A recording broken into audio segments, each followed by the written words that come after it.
I'm here this afternoon. I am with Gary and Christian. We've come together for a hangout today, haven't we, boys? Oh yeah, wonderful. Hi Karen, hi Christian. Hello Gary, hello Karen, hello everyone. Hello, my darling. And hello, Gary. Hello, Christian.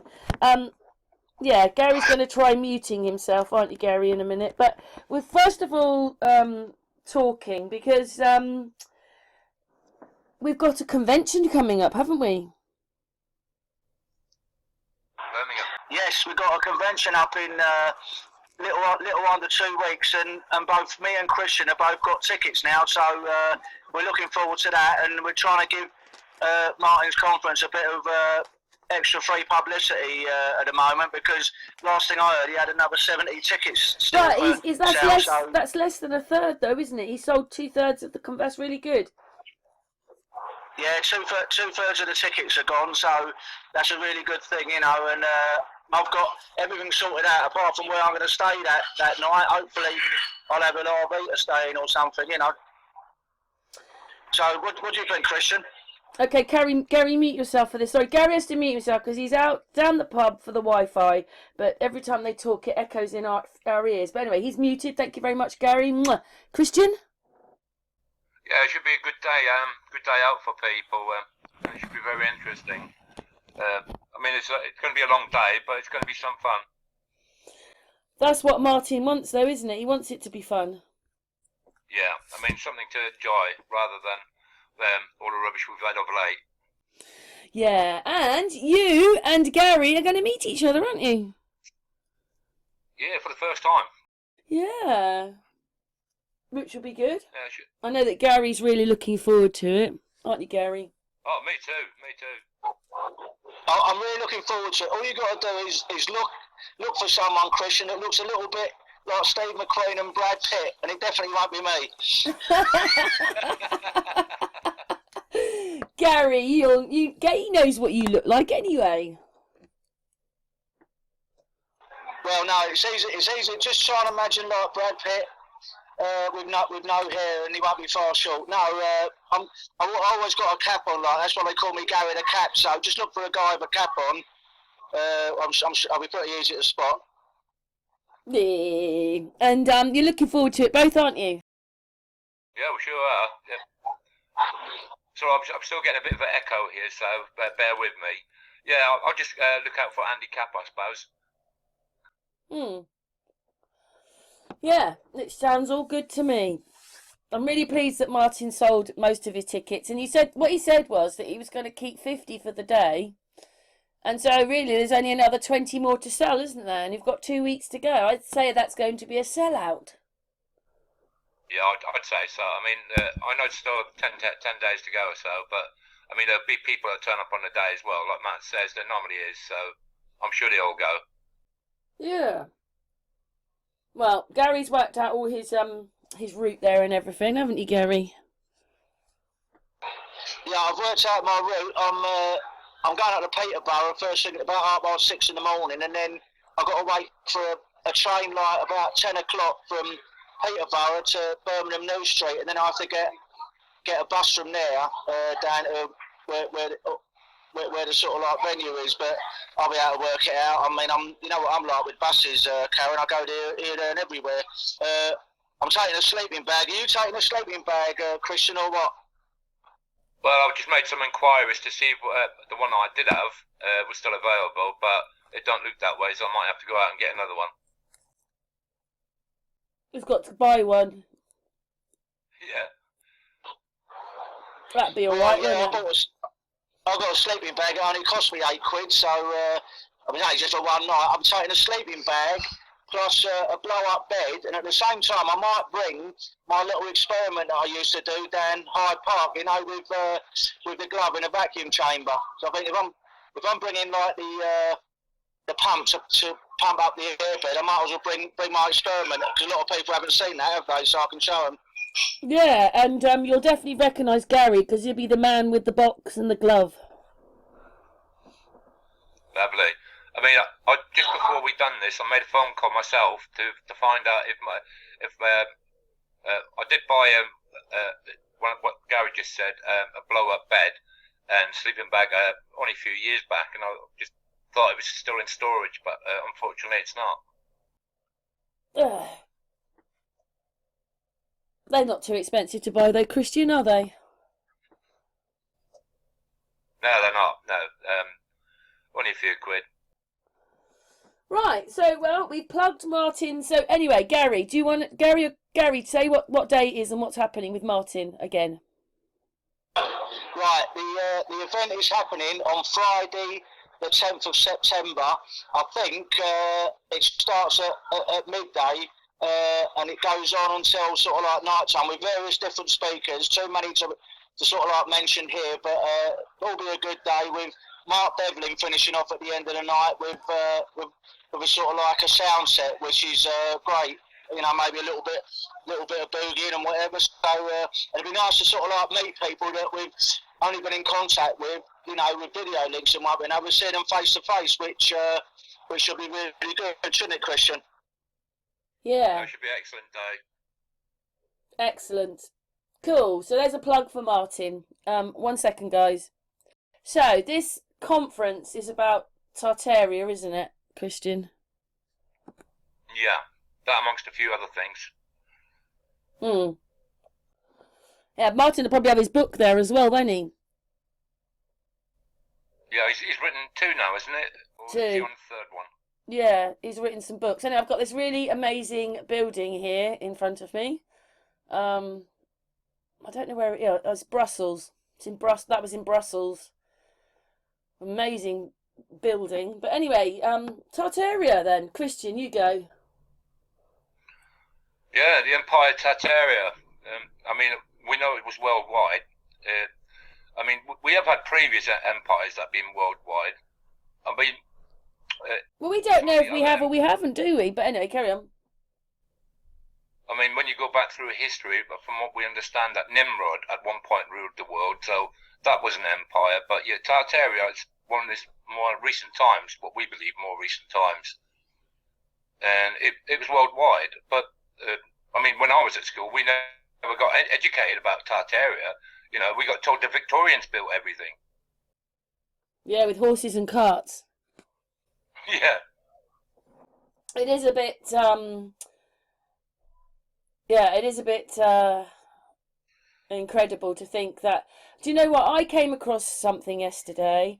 It's the Singer building in New York, which was destroyed in 1963. They built it, supposedly, they're saying, in the 1800s.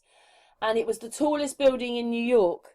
And they even show you some with scaffolding on it. But there's nothing else there. There's no cranes. There's no workers. There's just how they got...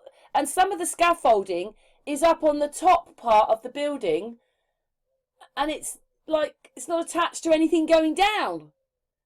So how do they get that up there with all that scaffolding?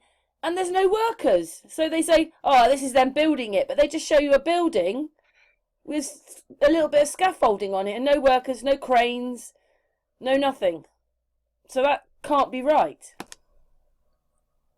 Well, this is it, isn't it? I mean, when you look at a lot of the buildings in New York and at the time of building, and you think, well, we were taught at school that the Irish were phenomenal bricklayers, but when you look at these the age of these buildings, and you know that they're a lot older, you think, well, they only had horse and cart through the 1800s, so how did they manage, you know? Well, this one here I'm looking at in Brussels is very Roman-like, with pillars, and everything looks quite white. The Singer building was in brick. It's not quite the same. I'll tell you what, shall I get some pictures up? As we're talking. Okay, I'm going to just get some pictures up. Yeah, so we're looking at the Singer building. This building, they said, was built in the 1800s. Here it is. It was quite an amazing building. But that one's in brick. Whereas the one I was just telling you about... Let's go back up here. I want to start at the beginning of the pickies. Right, there you go. Here's a picture of it being built. Right, and you've got metal struts going up. This one, you haven't got any scaffolding whatsoever, but you've got half a building built. Wow. So how does that work then? That's the thing that got me yesterday was, okay, because in the past you'd have gone, oh look, there's the Singer building being built, but it's still in building thing. The bit on the right, they've only got rods up and the basic floors in. There's no windows, there's no brick, there's no nothing. How did they... There's no way they take it up. There's no cranes or anything. There's no pulleys to take the bricks up or any of the equipment up. Do you get that?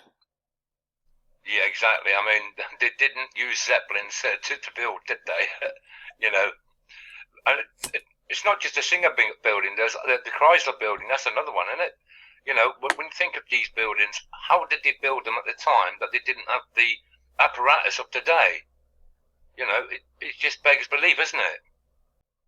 I really don't know what to say to that. This is more... I don't know. It could be a photograph, but I just think that I don't understand. The top bit doesn't look right. They're building the top bit. They've built... So the bottom bit's done. Although they haven't finished that off. While they're building... They're doing work below and they're doing work on the top. How can that be? When you've got half a building in the middle built and then the bit at the bottom isn't, the bit at the top isn't. I don't get that. Do you know which building we're talking about, Gary? Well, it's the same thing, isn't it? It's a common thread. You know, when we was all at school and we done history, we never asked fundamental questions like, A, how was the materials like and the infrastructure taken to the site, and B, how did they do it? You never seem to see any scaffolding at all, do you? You very rarely see scaffolding. It's like it's just appeared there. Yeah, how do they build half a palace? Well, that's right. I mean, you know, these things are always there. I'm Like the truth hidden in plain sight, like we always say. Sorry, for people who...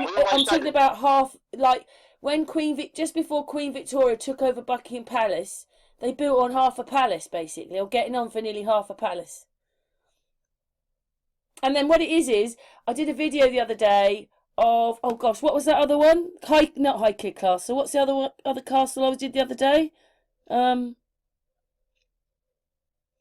Oh, the one up near Oxford. Blenheim. Blenheim Palace. When you look at Blenheim Palace, that's what Buckingham Palace looks like before they built half the palace on the front. Behind it is all that, and then they built, like, 2 wings come out, and then they built on that and built half a palace nearly. But no, 1 minute it wasn't there. There's no plans for it. They just said it happened. And that was 1830s. 1820s. Well, it does make you wonder, doesn't it? Because apparently the Bosch power tools were only invented in 1957. So you take that as what you will. Do you remember when we was looking at the other video?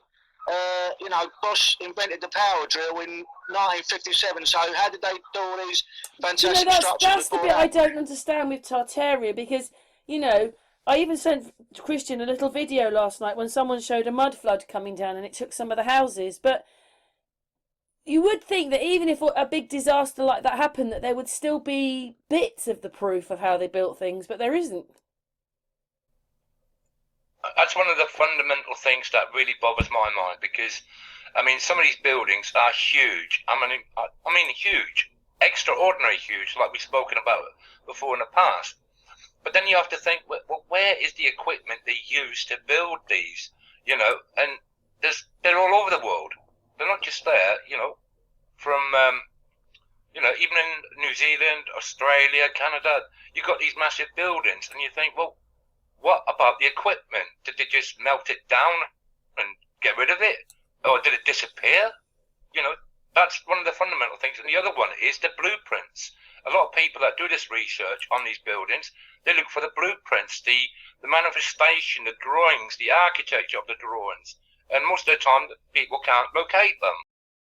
Not just that, this Singer building, when you actually look at some of the architecture inside and what's on it, it was amazing. I mean, that's what I started looking at. If this person said, they said it was a bit like a pyramid kind of. That's the status it was given. It was this amazing building, and they knocked it down and put this really drab building. I've got a picture of what they've put there in a minute. In 1965 they did that. It should how you could have knocked this building down. They were just them trying to get rid of things. Yeah, I would say so. So that there is a bit breakdown of this door, because I just wanted to show that this whatever it is, it's got a clock in it. And also, do you know what it looks a bit like? It looks a bit like it should have been a clock. It's got 4 faces like Big Ben. Yes, there's windows and all sorts of things in there, but it looks like originally maybe it was a great big clock. I don't know, it just reminds me of that. But it's a bit high, maybe. It was about 30 stories high, this building. But in those days, it was the biggest building. Let's move on to another picture, because I'm just showing this sort of clock thing that was in there. It says the Singer Tower, New York. It's got this amazing clock. And I've noticed that half the building they're showing you the pictures is very black, and half of it isn't. It's really bizarre. Which, I remember when we did a hangout, Christian, and Gary was probably there, but it said that when it's got that black effect on it, it's really old. Yeah, I mean, I've come across this, the same scenario here. I mean, even some of the buildings where I live, a friend of mine has posted pictures of these older buildings, and you can see that the transformation's been done to them to what they used to be, the state that they used to look in. So they have been transformed or altered, if you like. You know, we call it renovation, you know, to renew or to update. But the way you see some of these older buildings, you know, what they've actually done is changed and acquired for our use rather than the use that they used to have. Like you were talking about the holes. Like Martin says, a lot of these may have been used for resonance, you know, to collect energy. Well, the one thing this thing's got sticking out the top is a pole, but it just seems really strange that you'd be disembarking. I mean, maybe that's what the gates were on top of this building, was so that people could come from Zeppelins. That could be another thing. Yeah, it could. Well, truly, yeah. I've got another picture here of things being built, and they've got the inner. You know, when they're building a building, they put up all the sort of steel rods and for the floors and all that. You've got that bit, but you've got no windows, no brick. So they would not take the scaffolding down to take a picture, would they? No. And what it is they haven't even put the top on the top of the building yet. They've got like quarter of it done. So this would all be covered in scaffolding, wouldn't it? Yeah. I mean, it's a great reasoning that Zeppelins were used for transportation, or if the roads weren't as passable in that certain time frame that we're talking about of Tartaria, when we know there was a mud flood. So the roads weren't as passable for horse and cart or the vehicles they had of the time, you know, nothing like we have today.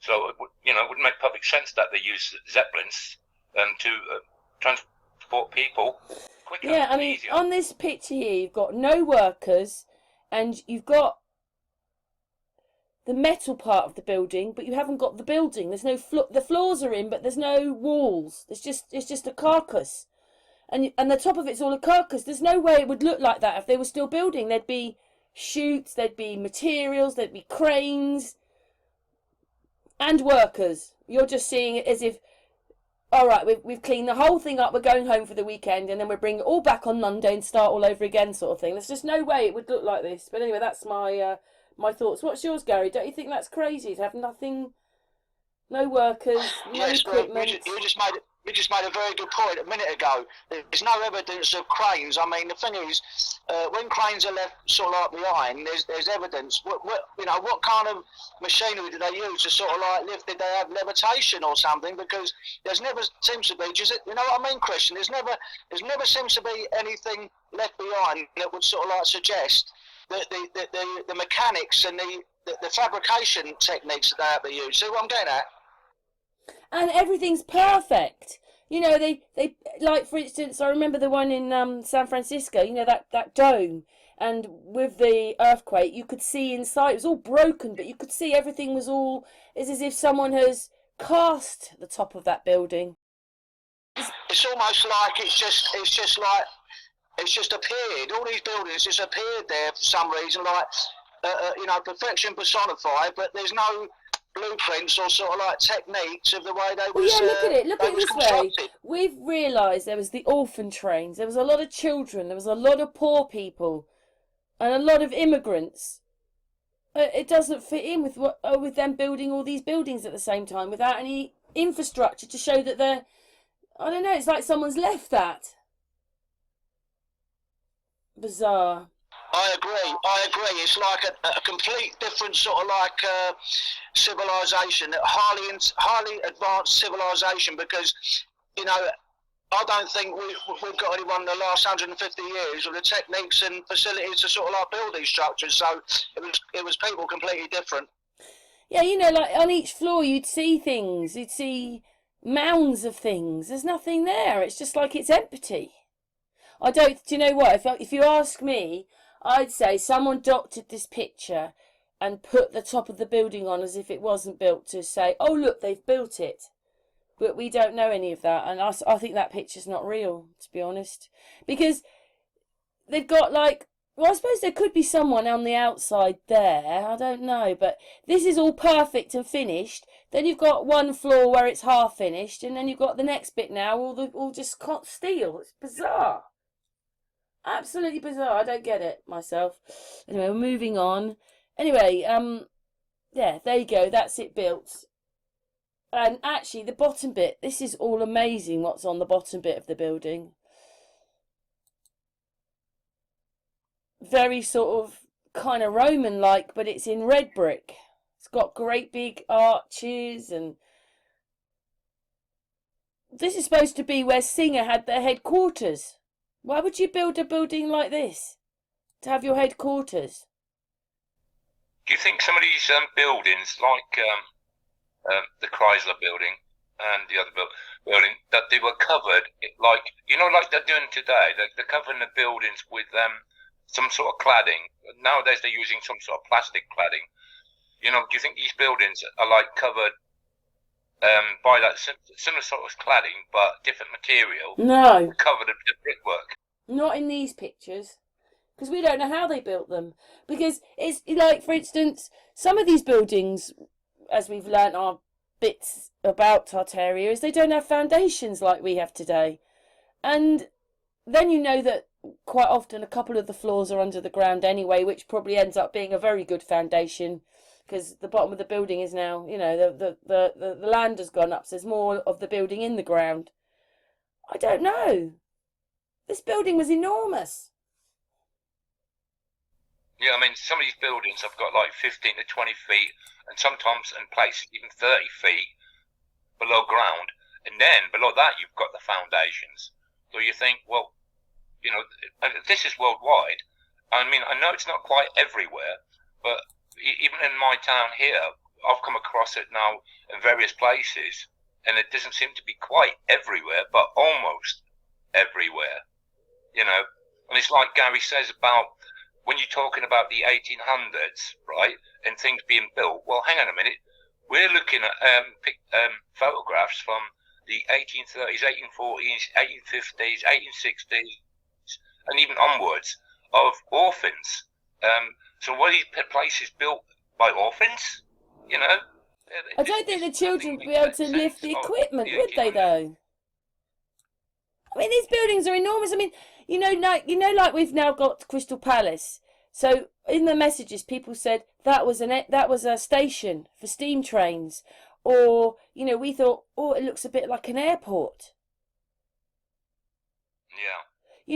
This building. I mean, for instance, you can't see it, but that's quite an amazing building, and the roof staggered down. A bit like when you're in Europe. Like when you're in the Flemish side, Denmark, Belgium. They have these sort of, not Denmark, but Belgium. They have these sort of Swedish. They have these sort of staggered roofs that go down. Well, that's got that there. Then this building's different, and then these ones look different, and then you've got this thing which looks even older, and it looks amazing. Like it's obviously part of something else. Yeah, when you talk about now, can you imagine? Can you imagine this, right? If you went to the managing director of Langs and said, "I want you to build one of these structures," they wouldn't know where to begin. no disrespect to like any building companies these days, but I don't think they've got the techniques, Christian, to do it. I really don't. No. I mean, I was just saying about the two towers at Crystal Palace. Was one for departures and one for arrivals. You know, for your Zeppelins. Oh, but Christian, I did tell you that later on they built even more wings to it. So it starts off with 1 or 2 and it ends up with 3 or 4. Yeah, I mean, Crystal Palace is like an enigma. You know, the size of it, the glass, the steel, how it burnt down. You know, how do you burn glass and steel? You know, what does that? You know, and the only thing... Or they lie again and say, oh, we've got to remove this building to put this crappy, more modern building in its place and taking down maybe one of the marvels of the world. That's what they did to this building. Exactly. They lie about the rest and, it's an earthquake when they energy weaponed it. And they still do it today. Yeah, this is what I was going to say. That is some sort of energy weapon must have been used to demolish it or whatever, you know, because when you see the sheer size of the place, it was immense. Yeah. I know you can't see, everybody, Gary and Christian can't see the pictures I'm showing, but we're just looking at some of the pictures of this building. And, you know, I just don't know. I look at that and I think, is that picture real? Or is this superimposed on the top? And this building isn't even here anymore. We've just got pictures of it. There it is. Definitely a lovely building. Yeah, but it's a strange looking building, isn't it? Yeah. I mean, like I said to you last time we spoke about this, the closest we come to this is what they built, like the Shard, which is mainly all glass. But it's nothing in comparison to what Crystal Palace looked like, you know. This is it. I know you can't see it, Christian, but when I look at this picture here, the base of the building has gone black and the top isn't like that at all. And yet, and other things, when they do the drawings, it's all the same colour. But the bottom of this building is black, but the top bit isn't. As if they built that bit on top of that bit. Weird. You'll have to see when the video plays. Because I know you and Gary can't see it, but even in the 1800s, they had all these great big buildings in New York. They may not be as big as they are now, but they still had big buildings there. It wasn't just like they were 2-story high buildings. These are all big buildings. I heard this story about when they went over to America, but they said it a bit more like the white man was running around just like the Indians were running around, and that didn't seem quite right. But there was another set of people there, and they weren't just dark-skinned people. They were white-coloured or light-coloured skinned people. And, but it's not true, is it? These people were living here with all these towns.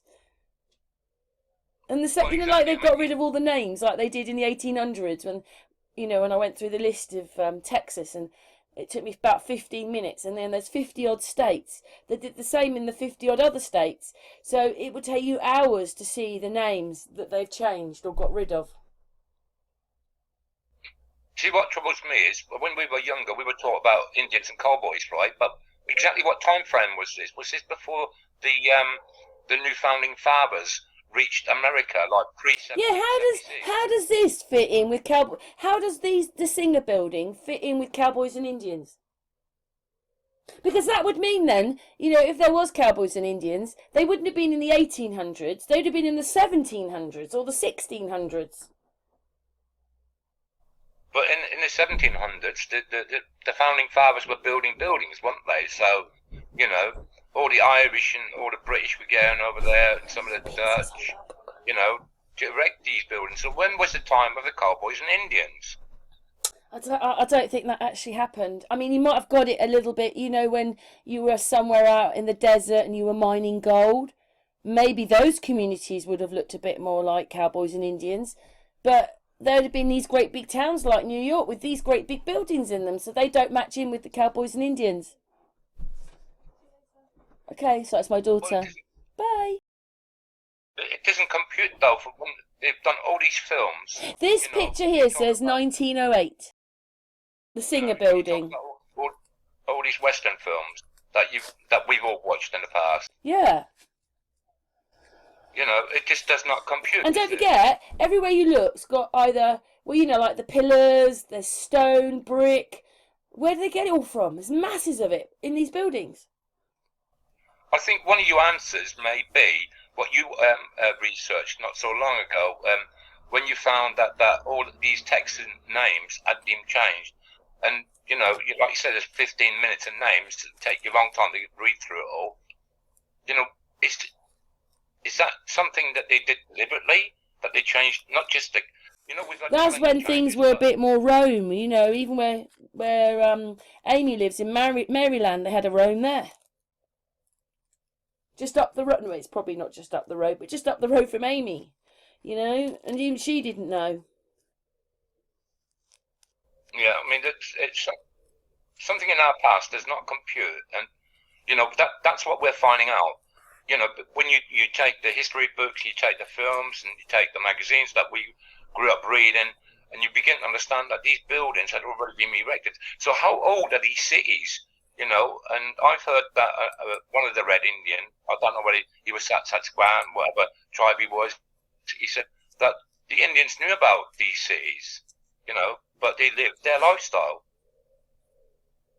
Yeah, in that video where they noticed there was all sorts of people already living here. They said the Indians were on the same level as the white people. Yeah, but you don't know. It could have been. Was it the Indians then that built this? Not the Indians of today and the history they think they've got, but did other cultures? Well, it had to be other cultures. I don't even understand, because in this Tartaria, there's so many different cultures. I think it's like this missing time thing, or the added time thing. I think that's where some of it comes into play. I think that's what it is. What do you think, Gary? I just think we haven't got the building techniques. And no disrespect to any builders that are alive today, they'd have to admit we haven't got the building techniques to do these kind of buildings that are sort of like worldwide. And we know that the World Wars was to sort of eliminate any sort of evidence of it. They just haven't got the way to do it. And I'll have discussion with any builder worth his salt, even at the conference if he's there, because I don't think we have. Do you, Christian? We just haven't got the techniques to build this kind of stuff. Exactly. I think what was going on in the early 1900s was still a demolition job. When you think about the World War I and then World War II and the wars in between, and the wars prior to World War I, and they were using cannon to blow up stuff. So when you look at the first 40, 50 years of the 20th century, it's like they were demolishing everything inside. And when you look at the talents they had to build this stuff, in that period we're talking about, like the 18 or 1700s, what happened to it? Did we go docile? Did we lose our memory on how to build? When you look at the structures they built today, they're completely different. This picture I've got up right here, right now, does have scaffolding going up the steeple part, but there's no workers, no equipment, no nothing. And like you said, when you said that, I was thinking, oh my God, maybe, there is scaffolding on this one, so maybe they were taking the building apart, but then where's all the bits they're taking apart? It's just like, the scaffolding's gone up. That's it. I've got to just interact there, Karen. The thing is, that's it. There's nothing residual. We would find buried machinery and scaffolding and all stuff like that. We don't find any sort of residual equipment or scaffolding at all. Not well, as far as I know, that there isn't any. We've got these really strange things up here. I don't know what they are. But anyway, they're up there. I think we've got another picture of those coming up. So again, that's just a bit more information on Singer Building. Wikipedia. Oh, not that one. We want that one. Yeah, this is some of the stuff on this building. Oh no, sorry, this is just another picture of architecture at this time. Sorry, I took a few pictures of different buildings as they were just sitting there amongst the Singer pictures. So just quickly go through those. Yeah, look at that. Look at that house there. Wow, and you'll have to wait, boys, till the video. That is, even though it's not as big as the Singer building, it's still an amazing building with a great big, what do you call them? Not greenhouse. What do people have in their houses? They're not greenhouses. What do you call them? Conservatories. That's it. It's got this great big conservatory, like the size of my house, on the side of the building. Another picture, I think, of another place just building this amazing buildings. I mean, one of the things that I came across as a kid, in not just here, but in another country as well, whenever they were doing these old buildings or renovating them, they always put boards, right, boarding right round the building, so you couldn't actually see what was going on. So you could never know what was going on the other side. I'm thinking, well, wouldn't it have been easier just to put chicken wire all the way around to stop people getting in? Because that's what they do nowadays with nearly everything, isn't it? But when they do these older buildings, they're always putting boards up. I think, you know, if you think about it, when they're saying who ran America was the Spanish, the Mexican, the English, the French were there, other countries were there. Why don't they just tell the truth? Because it's not what they say it is. Independence from us. Oh my goodness. No, they did that so they could get their corporation. But we're looking at now, it doesn't say where it is, but it's called the Tower of Terror. It's this red brick thing with this sort of monstrosity on top of it. It goes up and then it goes up and out. Looks like a ship up there. Yep, the previous owners probably Phoenician then, weren't they? You know, in a lot of these older cities, you'll get these obelisks with the ships embedded into the post or the staff of the obelisk, and it's got, you know, it's like they've left their signature behind them. Yeah, and all they're trying to do is destroy it.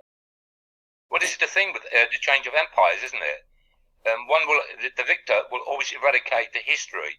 But I mean, when you look for the history in a dictionary, it's got one little word, Tartaria, of Tartary or whatever, and there's not much information in the dictionary. But yet we know now that Tartary was worldwide. And why is it being eradicated? Was it an evil empire? Because they can't explain to us what they've done. So this is inside that building. I think it is. Well, anyway, I mean, if it's not inside that building, this is another building with these great big lights on the ceiling. So I took these last night when I was going to sleep. I'm not sure where that is. With these enormous great ceilings. That's one of the things I keep talking about. Like, we just need as much light as we can coming in. But they were amazing buildings. I mean, Here's another one. This has got an amazing building in it. It looks like it's a photograph. Whether it is or isn't, I don't know. Whether it's a drawing, a painting, but it's got this amazing building in it. It's not as big as the Singer building, but it's like a church with a turret on the end. Like, a bit like the Singer. You see it. It's a sort of. It's nothing like the Singer building, but it just reminds me of it. Sort of. I don't know. And there's all these different eras in it. I just don't get all these castles and. Don't know what. I think that must be a platform there. I don't know. Anyway, I don't know. I just don't know anymore. You can't see the thing sticking up the top anymore, and they seem to take that off. Got some of the windows. Even the brickwork and all that was nice. You know, they've got like a pattern on it, on the bricks, on where the windows. All right, here we go. We've got scaffolding now, right at the top of the building, but not below. There's no scaffolding here, but they put scaffolding out there. How could they manage to do that on such a big building? I mean, there's even a picture or photo of Italy, and I think it's Genoa or Milan, one of the two cities, where at one point there was sky-rise buildings all over the city, and you think, in that time frame, how did they build them? Oh yeah, and they're all in grids, like it's a battery thing going on, because they're all in these grids. Yeah, I think it's got what Gary said earlier, that they have some form of levitation that they could do it with. You know, that they could actually levitate these things along with the builder. You know, that would explain it to a degree. To a degree. I just wish you could see this picture right now, where the scaffolding is at the top of the building and it comes down to about a third of the way down the building, but the scaffolding's at the top of the building and not at the bottom. How can that be? How can that be? I mean, I can tell you that that's quite possible. How? Well, there's a guy, he was a steeplejack, and that was his job. He demolished these steeples of all the periods, and he built the actual scaffolding from the top downwards. So this is them starting. What it is everybody thinks, oh, this is them building the Singer building. Oh no, it was actually them demolishing it. But there's still no equipment. You'd have to have lorries, people, ropes, cranes. Just anyway, let's just move on to another picture. Yeah. I mean, maybe they've taken the top off as well. They've taken the aerial off the top of this picture. I've noticed the aerial I think right on that's top. probably what they were doing. Demolishing it. Yeah, I think they're probably changing the top of the building. Right, what, from a Zeppelin station to a pretend Singer building? Changing the technology. I think that's what they were doing in that certain time frame. I know how they do it. I've just thought about it, Christian. I know how they did it. What it is they went to the woods and they got the witches, and the witch did a spell, and then the buildings turned up.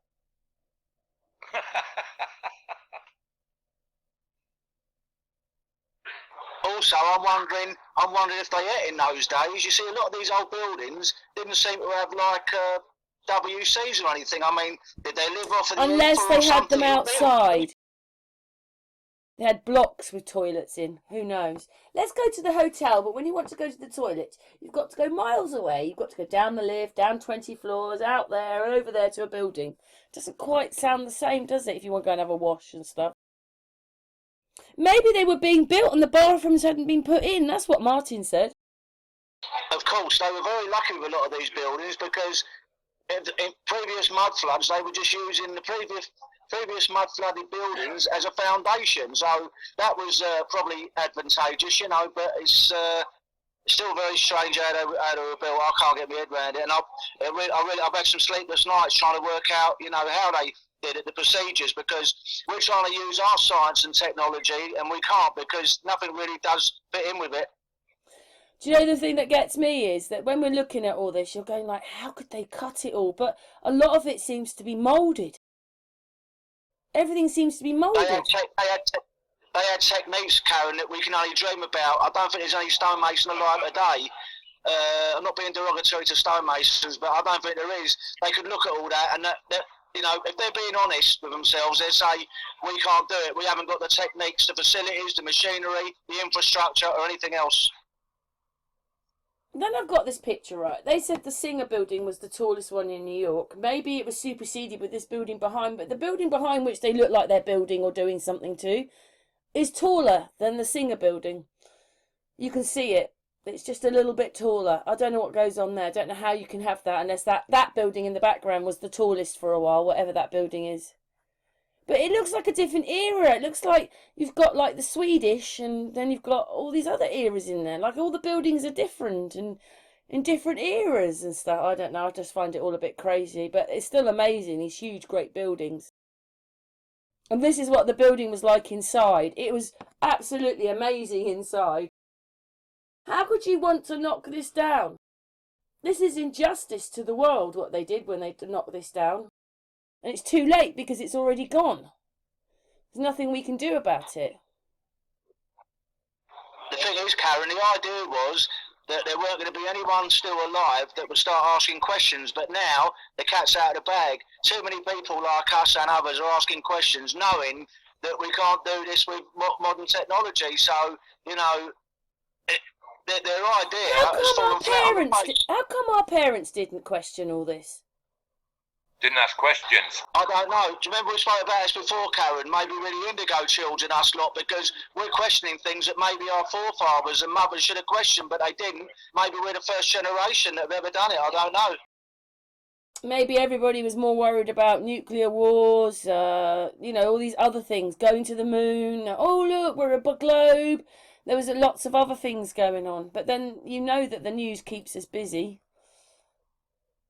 It's to keep everyone in fear. If you keep everyone in fear, they're not going to look at the truth, you see. And this is what's happened. Let's face it, over the last 100 years with the wars and threat of nuclear annihilation and all the rest of it, flight of the moon, it's keeping people distracted all the time, isn't it? And when you look at the architecture inside the building, I'm sorry, it's like it's either been cast or these people were totally amazing.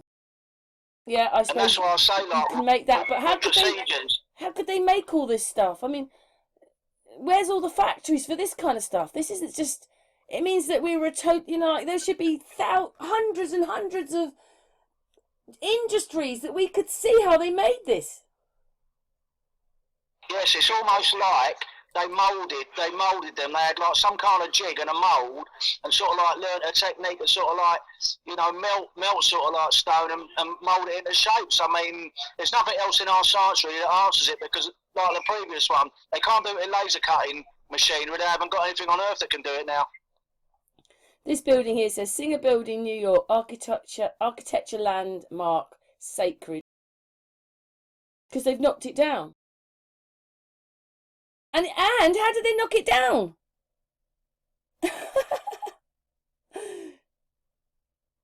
It's not like you come across them demolishing it.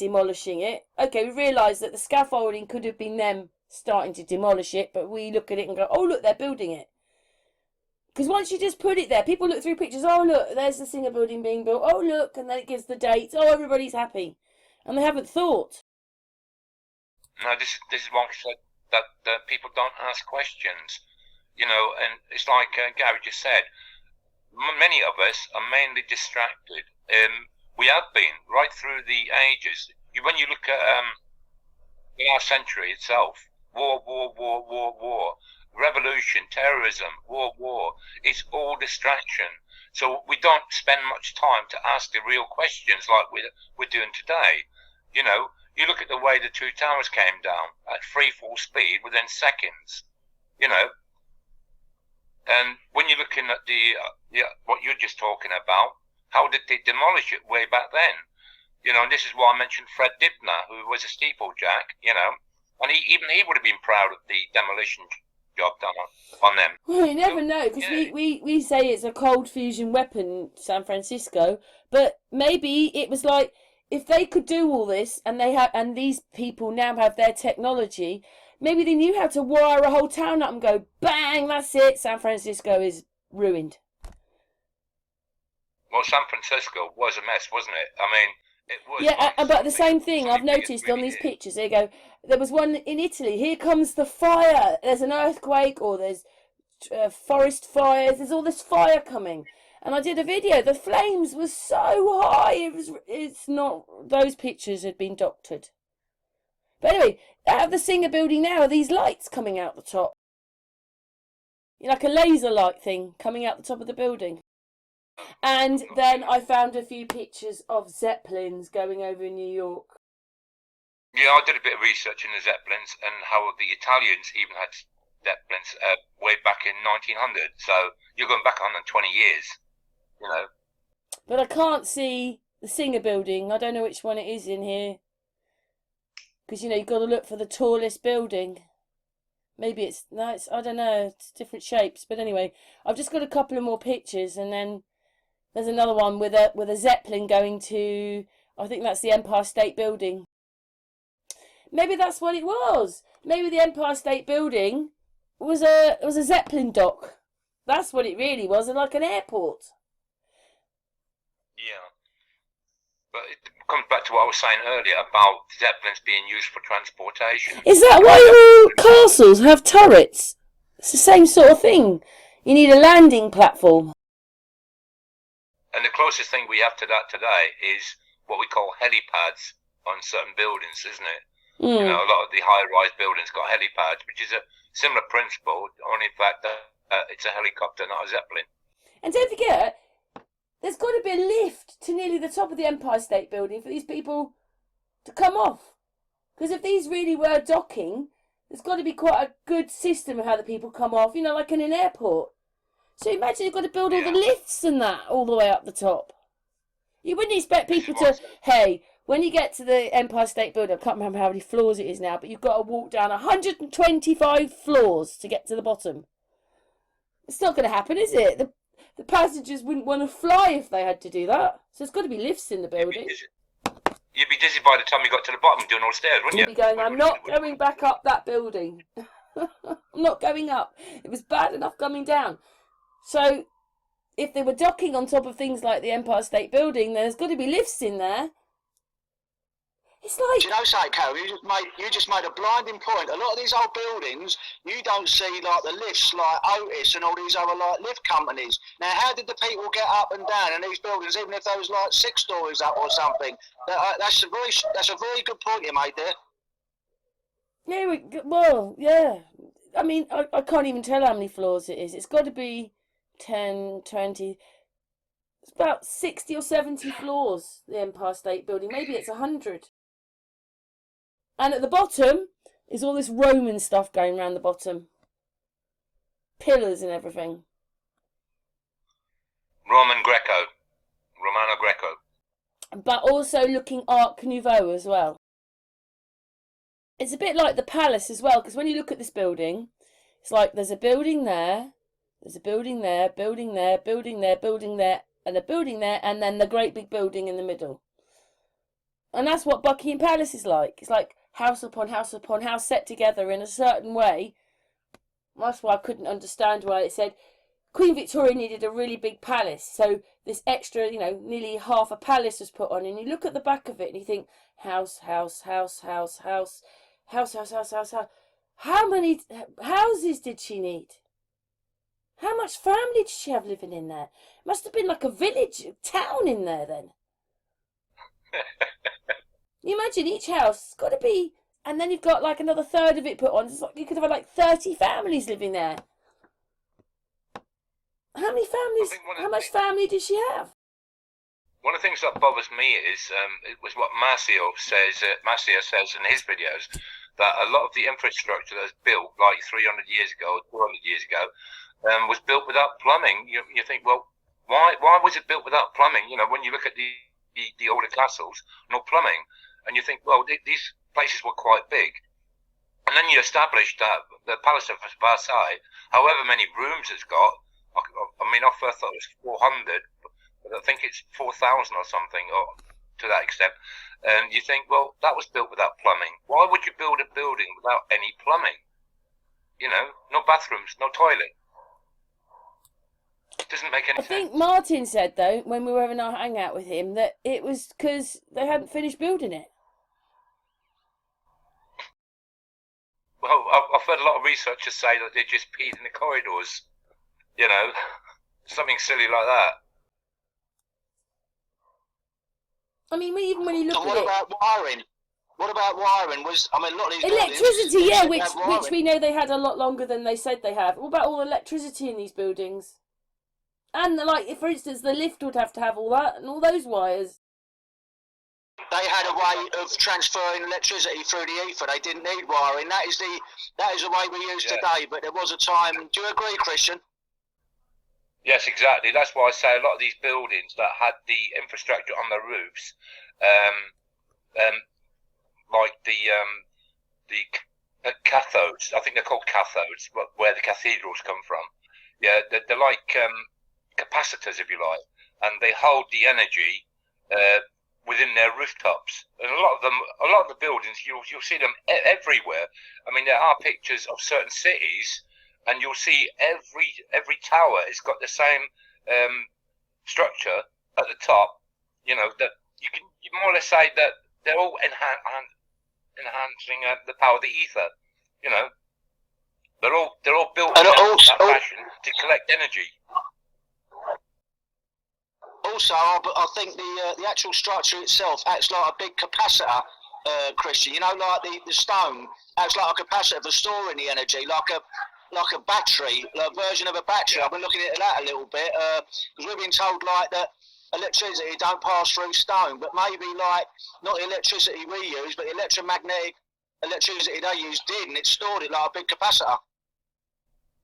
Yeah, when you see a lot of the buildings that have been destroyed, you can see like it's got more or less a thick wiring within the walls, and I wonder if that was like a guidance system for it to store the energy. You know, when you look at a lot of the nighttime pictures of that era, you can see that the buildings are more or less lit up, and you think, how are they being lit up? If there's, you know, there's no wires going to these buildings, and you think, well, that's got to be the energy out of the ether. It's got to be. When you look at some of these things that, you know, this might be, say, the 1920s or something, but they've got all the things for the ships. Everything is so well organised, you know. At the same time, we're just coming out of Cowboys and Indians with this lot here. I mean, it's almost like there's been a wipe of humanity's memory at a certain point. You know, it's like, did we restart totally from zip, you know? There'd have to be caretakers, which we can see in the photographs, because you think, oh, look, there's the mum and dad and all the children, but all the children look different. And then you go, those are the people looking after the children. Maybe about 10 of them or something. But we do know that in those days they had a lot more children. They just did. I don't know, I just don't get it. It's like, what is this? When you think about it, it's amazing and kind of futuristic, but it's not futuristic at all. It's still old. Yeah, this is what I mean about the 1800s, when all this stuff was being built, right? Well, they tell us that all these buildings were built in the 1800s, but yet there's a vast missing amount of adults. And every place you look, every photograph, it's kids in factories, kids in mills, kids. But I think I don't think any of the pictures they show us really are real. There's something not right about them. It's just. Well, I noticed with the pictures, Karen, they're like, the people look too small. They look like they've been superimposed in, because the building's absolutely magnificent and tall and grand, and all these people, even if they're grown-up orphan children, they look too small for it. It looks like we're in a giant's bleeding city or so, you know. Yeah. Oh, I don't understand why the ceilings. You can understand in stations and things, because, you know, they love having high ceilings in stations and so forth, and a lot of them are old buildings anyway. But I just don't get it. It's like, why would you want to destroy? Because that's what they've done. I mean, they've left some of the buildings, but I remember Martin talking about one, a soundproof building in New York. It's absolutely amazing. The whole building was soundproofed. They had to knock that one down. It's to hide the truth. Simple as that, to hide the truth. People Yeah, I said to you, why don't they just tell us we're the baddies, and a few hundred years ago we won. We can't change it, and then tell us a bit more of the truth. You know, just about the whole thing. We can't change it, but then we'd know the truth, but we wouldn't trust them now anyway, probably. But it's almost like, and then some people say we're making this happen because there wasn't any star forts, and now there's thousands of them. I think I agree with that. What you just said about the high ceilings, Karen. When I was working in London in this building, and it was one of the older buildings, every room, the ceiling. I'm 6'2", but if I had to reach the light, I would need ladders, and I'm talking about the ceilings like 30 feet in the air. You know, why are all the ceilings in every room so high up if you cannot reach the light bulb? You know, it doesn't make any sense. No, but a lot of them don't have giant staircases, and I know the main door might be giant, but inside none of the doors are that, well, I don't know, I just don't get it. I just don't get any of it. And that question about, at the same time we've got all this as Cowboys and Indians. Yeah, I was just thinking, Karen, it's a shame you weren't around in those days. You'd never be out of work like doing some cleaning jobs at all them places. No, do you know something else you've made me think just then? Do you remember some of these old maps in the 1600s?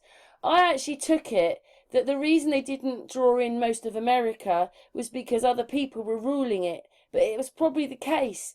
But that bit was, I don't understand. Like, do you remember most of the maps, they don't draw half of America in them? The older maps. They get to California, right, and then they miss out most of America. A lot of the cities were destroyed, weren't they?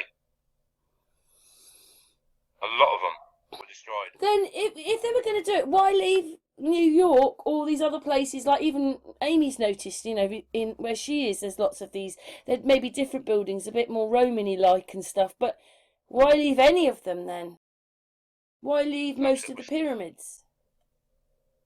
Perhaps it was still covered by mud, and then it was unearthed a bit later. You know, perhaps it was pretty heavily. I mean, we see some of the cities that were covered very deeply in mud. You know, you're talking like 10 meters plus in mud, so possibly buried up to the roofs. You know, and it took them a long time to get rid of all the mud. You know, as Martin shows in some of his pictures, they used high pressure water system to clear out the mud. You know, to wash it away. I mean, you know, like we're saying, we couldn't even build these buildings today, and they are absolutely amazing, these buildings, but they're not really modern, are they? No, but they're incredible. They are incredible. Some of them are just outstandingly. Yeah, again, how did they build those? How did they build the pyramids? How did they build star forts? Oh my God, they're even more intricate, aren't they? Well, yeah, I mean, you'd have to have aerial reconnaissance on how some of these, because some of them are gigantic, aren't they? And some of the walls are like 200 feet high, and you think it's like they were being built in preparation for a flood, if you like, in certain places, because of the walls being so high. Oh, I don't know, but we have noticed this. Sorry, Gary, and we'll get Gary to speak in a moment. But you know, when we found by accident there was this melted thing, and then when I looked in it, and we were looking at it, and there was bricks in there. So some of the places, I know it sounds crazy, but buildings and towns have been melted. Yeah, it's not just buildings and towns, it's cities, isn't it? In some places, it's small cities, or what they called cities, you know, and even some of these star forts look like they've gone through the mill. What about the one at Donington then? There's a star fort underneath it, and yet they're saying that that castle was put there in the 1300s, and the star forts was there. It's not there now. Yeah. We're left with so many questions, aren't we? Was it that they said, you've got to destroy the link with the star forts, we're dying, break the link, or reverse it, break the, you know, the thing into the next realm, they break the gate. Could they jump between different realities or something? Break the gate, they've got to be stuck there. You may be onto something with that, trust me. It sounds ridiculous, doesn't it? When you say these things. Gary, what do you think? Well, you know, a lot of these buildings, you don't even see any, like, sewerage systems either, do you? It's like they're just built on top of old mud-flooded buildings that they use as foundations, so they haven't even got any, like my mate Christian said, they haven't got no plumbing, no sort of like sewerage, no sort of like extraction of human waste or whatever. It just makes you wonder, you know, were they the same kind of people as us? Did they, I know it sounds ridiculous, were they the same as us, or were they a different breed altogether, and they didn't eat, or they didn't sort of like, you know, have to go to the loo? I mean, these things have to be said. Well, I watched one, Gary. I watched one, BBC. It was on a BBC programme. It was about a place in Italy, can't remember where it is now. Underneath, the sewer system, the way they set it up with the water, meant that town, you know, like if they hadn't done that, the mosquitoes would be there. They did what they did with the sewage and the way that they did it all, and then it stopped the mosquitoes coming. That's one thing it did. And then when they were looking at it, they said, but I think it's older than that. They get a bit tested. The cement that was used was older, and this cement was still there today, however how many years later, and still today, even though they're saying, oh, now it was Roman, the water system still fed the fountains. So they might have a different system. I know. Oh, we've lost Christian. 1 second. Hello, Christian. It was my iPad, but we've got to kind of finish now anyway. Oh, right. What, your battery ran? Yeah, but I was enjoying that. Yeah, we're just getting... it was fantastic, really good. And it's great for a precursor, like, because we stuck to Tartaria, you know what I mean, for the convention, you know what I mean. A lot of people might hear this. People that were in two minds, it might make them go now. Yeah. My iPad ran out of juice, and that's why Christian was calling us back. But I have to do something very shortly, so we're going to finish now. I really enjoyed that, guys. That was getting really, yeah, I like that. Boys. Yeah, fantastic, Karen. Really, I mean, it's a subject dear to my heart, and I'm so looking forward to the convention. I'm sure Christian is as well. We can finally meet. Yeah. Yes, Christian. Yeah, it should be a great day, isn't it? Exciting adventure, so to speak. To learn new things, you know, explore different avenues. Make new friends. But yeah, I mean, it should be a great day out. Well, I really, really, really enjoyed that, so we'll have to come back and do another one now. Yeah, I mean, we were just getting into the nitty-gritty then. Sorry. But, yeah, I've really enjoyed this hangout. It's been really good. Free flowing. And Gary was going, "What are we talking about?" And I was going, "I don't know." And we've done a good conversation, boys.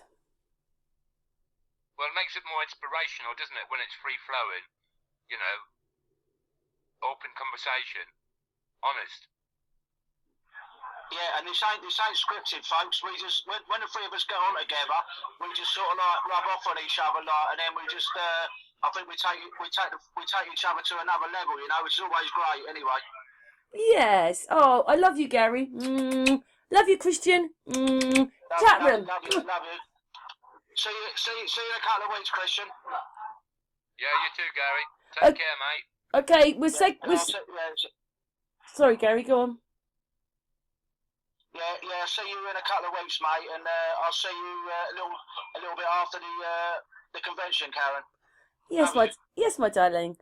For the hangout, we're going to finish, but don't go. We'll say goodbye to each other when I've pressed the button. But thank you very much. Really enjoyed that. Yeah, love it. Excellent. Gary? Yes, see you all. See all troopers up at the convention. Like, meet a lot of faces that I just know, like, on a sort of like a video screen. So yeah, wonderful, fantastic hangout, and love you all. Yeah, lots of love to everybody. Thanks a lot for watching.